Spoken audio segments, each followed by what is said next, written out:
level. Right there? Yeah. Okay. Now go put the red things underneath the one side.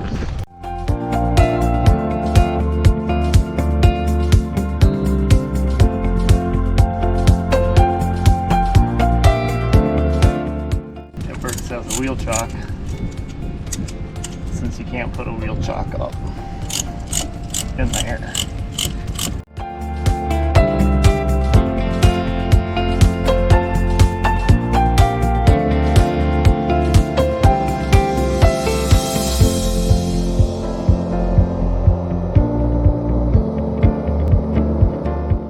We originally bought one pack of these and we clearly need more.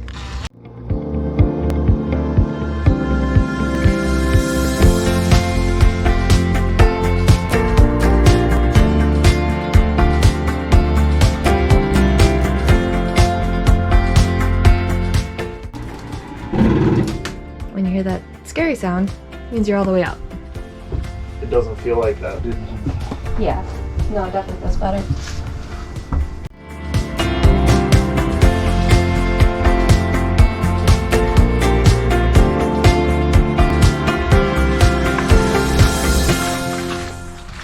What you doing?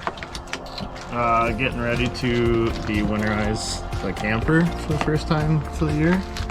So we gotta hook up the water and then flush all the lines of the antifreeze and open the valves in the water heater. How do we know when it's done? You have to turn all the taps on, shower spigots until the pink stops coming out, and then it's clear, crystal clear water. Oh, well, that sounds easy enough. Yeah. You just gotta make sure you turn your valves on the back side afterwards. That way hot water can actually go in your hot water heater and fill your heater before you turn on your hot water. Oh. So, easy peasy. Easy peasy. Before you do all this, is to make sure that all of your spigots are 100% off so that things don't start spewing water everywhere. Because that would be not a fun time. Which it is. So check your bathroom, your sink, your kitchen. Are there any other spigots that we should be checking? The outside shower head, they'll just leak a little bit. That's not as big of a deal if they do No, leak. you'll see it running. You just Gotcha. turn it off. So we'll watch outside for any Leaking water. random spraying water. Yep. Oh, good plan. Keep an eye out for leaks around the camper in case you got one over winter. And then just check for leaks.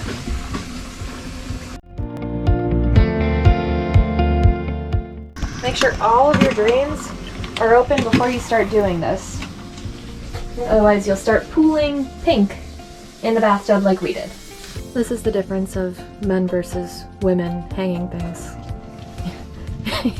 You centered it, measured it out with the tape measure, got the level out, and I eyeballed that little gem.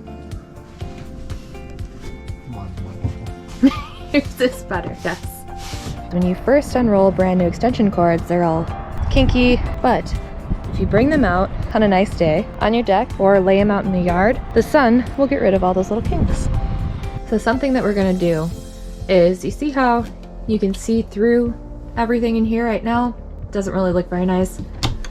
We're going to add some thin plastic and square it off inside here so that you don't see everything that's inside your cabinets. And that goes the same for in the kitchen area as well. It'll be the same size, so we're just gonna add that in there and hopefully it cleans everything up a little bit. These are what we're planning on using to adhere the plastic to the inside of the doors up there. We've got a piece of plastic here. Luke has cut it to size, so it's 11 1/8 by 11 1/8. Now we're going to stick this on the inside of the cabinet and hope that it just works beautifully. Definitely an improvement. We've got our last one installed here. It's really just making sure that you get the outside parts pressed in there, but that looks So much better. Okay, so we got the black installed in on the inside of our cupboards. If you measure it out, it should be 11 1/8 by 11 1/8, but nothing is perfect, so we did have to use our handy dandy little knife here and shave down on a couple spots. I would advise that you test fit your plastic pieces before just sticking them in there like I did, so that you don't have to worry about mess or pulling off adhesive or anything afterwards. Also make sure that you clean the inside of your cupboards before you stick things on there. So for the most part, we love everything about our 274 BRB, but one of the hiccups that we found that we don't appreciate is the shelves in the fridge. So if you open it up, what you can see here is they set it up so that you've got this tiny little gap here, not super usable. And if you try and pull the fridge out, you just lift it up a little bit, slide it out, but you're gonna hit your door here. So you cannot move your shelves, which is kind of undesirable. So what we're gonna do is we're going to take the doors off so that we can change where our shelves are in the fridge. To do that, you're gonna open up your freezer and your fridge, and you're gonna see a little bracket right here. And we're gonna take both of these screws out, and it'll loosen up this bracket. It'll drop down a little bit. We'll be able to lift off the freezer door, and then we'll be able to take off the fridge door. So that's what we're gonna do now. The model fridge that we have is called an Everchill. So that was pretty quick and painless. All we did was we removed everything going on here. We took off our bracket. It's just a couple of screws. You may need a wrench the initial time around because it might be a little tight, but hopefully we only have to do this once. So now we are free to pull our shelves out and put them wherever we want. I would suggest measuring with like a half gallon of milk or something like that so that you know what you want in there. So now we've got our shelves where we want them. We measured out for like a gallon of milk, that kind of deal. So now we're just going to reverse the process and put our doors back on.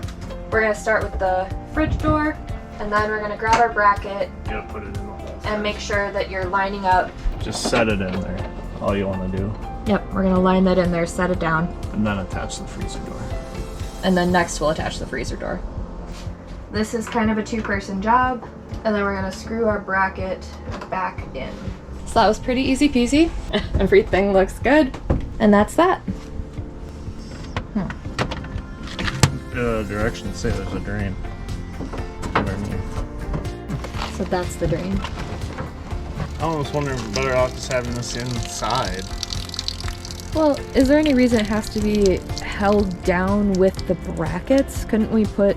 Well, they probably do it so it doesn't bounce around. Yeah, but like a, I don't know, heavy-duty magnet or something to keep it in place? Or like if we put something where it came on each of the edges and it just set into it and you could take it out of it? Because you wouldn't want to leave the water sit in there. No. Because that would be gross. I like the magnet idea. I don't think it's gonna be much to hold, but yeah, let's... Just enough to keep it from jostling while we drive. Let's not put the brackets back on then. Well, are we gonna try to mess with it before we go? Yeah. Okay. So if you'd like to refill your soap dispenser here, you have to do it from the outside.